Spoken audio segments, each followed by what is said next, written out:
Au nom du Père et du Fils et du Saint-Esprit. Amen. Lecture du livre des Actes des Apôtres, chapitre 22, verset 30, puis chapitre 23, des versets 6 à 11. Paul avait été arrêté à Jérusalem. Le lendemain, le commandant romain voulut savoir à quoi s'en tenir sur les accusations des Juifs contre lui.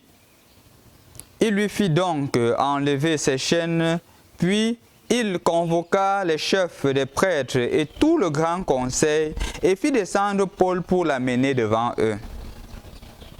Paul se rendit compte qu'il y avait là le parti des pharisiens et celui des sadducéens.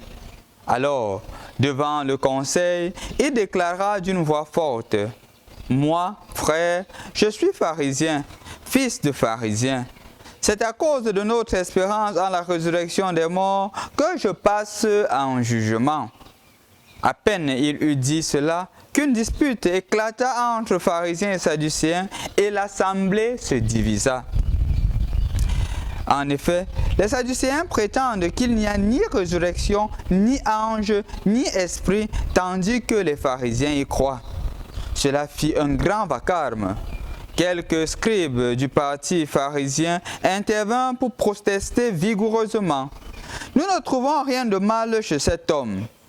Un esprit ou un ange lui a peut-être parlé. » La dispute devient très violente et le commandant craignit que Paul ne se fasse écharper. Il ordonna à la troupe de descendre pour l'arracher à la mêlée et le ramener dans la forteresse. La nuit suivante, le Seigneur vint auprès de Paul et lui dit: « Courage, le témoignage que tu m'as rendu à Jérusalem, il faut le rendre aussi à Rome. » Bonjour chers frères et sœurs dans le Christ. Rendu aujourd'hui de la 7e semaine du temps de Pâques, nous sommes amenés à continuer et à cheminer justement vers la fin de ce temps pascal. Et en effet, on voit dans la première lecture d'aujourd'hui comment est-ce que le Seigneur est en train d'agir dans la vie du peuple, spécialement à travers la personne de Paul, comment est-ce qu'il traverse les difficultés avec foi. Et dans l'évangile d'aujourd'hui, nous écoutons justement la prière de Jésus à l'unité, à rester davantage unis. Chers frères et sœurs dans le Christ, remarquons quelque chose d'important ou quelques petites choses que je trouve assez importantes pour la première lecture que nous avons écoutée. Clairement, Paul accepte son identité. Il se reconnaît d'abord comme pharisien. En se reconnaissant pharisien, en embrassant l'identité et la foi qu'il habite, je suis pharisien, fils de pharisien. Et non seulement cela, je crois en la résurrection. Donc ce à quoi je crois n'est pas quelque chose d'utopique, c'est une chose réelle qui m'habite au plus profond. Et c'est justement à cause de ma foi, de ma croyance que je suis condamné. C'est très beau. Et je crois que c'est un appel pour chacun d'entre nous de reméditer et de réapprofondir le courage que chacun doit avoir lorsque les difficultés sont présentes. Lorsque les difficultés sont présentes dans ma vie, lorsque les difficultés sont présentes dans la vie de l'autre, est-ce que je suis habité par le même courage? Par le même courage de dire que voilà, c'est à cause de ceci et je dois affirmer ma foi, je dois affirmer mon appartenance au Christ, même malgré les difficultés qui se présentent. Est-ce que j'ai suffisamment ce courage-là? Est-ce que j'accepte mon identité? Nous sommes en effet au 7e jour. Au 7e jour de la neuvaine à l'Esprit Saint. Et le thème qui meuble ce jour, c'est justement le Saint-Esprit qui exauce la prière des familles sans enfants et leur donne la grâce d'enfanter, ou du moins leur donne la force de traverser cette situation difficile. Je continue à dire, et je vais toujours le réaffirmer, Paul en ce jour devient pour toi un modèle. Pour toi qui est dans la famille, qui est dans une vie de couple et qui n'a pas d'enfant. Qui demande au Seigneur l'enfant depuis longtemps. La première des choses, c'est d'affirmer justement que tu as un problème. La première des choses, c'est de te reconnaître dans ton état. Parce que malheureusement, ce qui se passe, c'est qu'on commence à dire c'est le marabout, c'est la personne qui m'a attaché au village, il y a ceci, il faut aller que on travaille sur moi, il faut ceci. Et justement, on n'a pas le courage de rentrer à l'intérieur de soi-même et de se taser et dire que voici le problème. La première solution à une maladie, c'est de regarder le problème en face.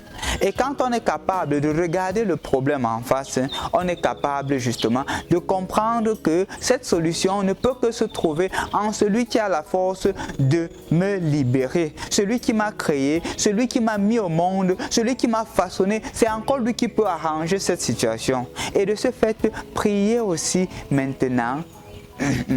Et de ce fait, prier pour que le Seigneur exauce nos demandes. Le Seigneur a dit à Paul, courage. Au milieu de la difficulté, le Seigneur était capable de retirer Paul. Parce qu'il a eu confiance en Dieu. C'est à cause de Dieu que je suis ici. C'est pour la cause du Seigneur que je suis là. Et le Seigneur a pu le retirer. Ses adversaires ont commencé à se bagarrer.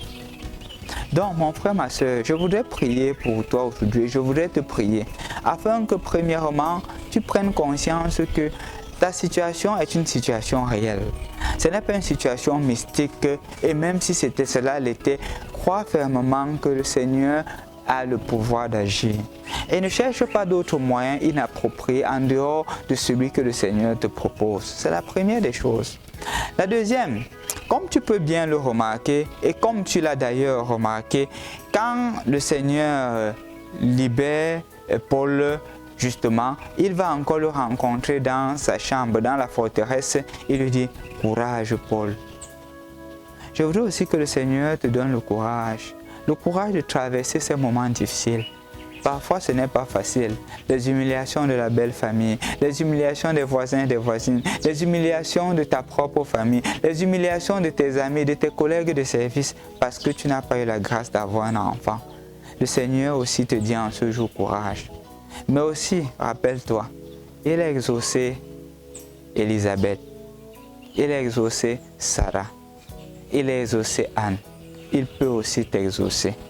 C'est lui le maître de tout. Fais-lui confiance. Fais-lui confiance. Adresse-lui cette prière. Mais ne lui adresse pas une prière comme pour dire Seigneur, tu es obligé de le faire. Le Seigneur voit mieux que nous. Et donc, dans une attitude de confiance, on dit Seigneur, vois ma situation et agis en ma faveur selon ta sainte volonté. Et le Seigneur en ce jour t'exauce. De la même manière qu'il n'a pas oublié Paul, il ne t'oublie pas dans cette situation. Il ne te laisse pas dans la forteresse. Il dit, tu vas sortir de cette forteresse et tu iras. Tu iras proclamer mon nom ailleurs. Tu iras dire que dans ta souffrance, le Seigneur s'est souvenu de toi. Et justement, le Seigneur veut aussi faire de toi une lumière pour les autres. Prions donc en ce jour pour les couples sans enfants. Pour les couples qui demandent au Seigneur la grâce de l'enfantement, afin que dans sa miséricorde, il n'oublie pas, il n'arrête pas ce qu'il a fait dans la vie d'Anne, d'Élisabeth et de Sarah. Qu'il continue cette œuvre-là aujourd'hui, encore et toujours. Au nom du Père et du Fils et du Saint-Esprit. Amen.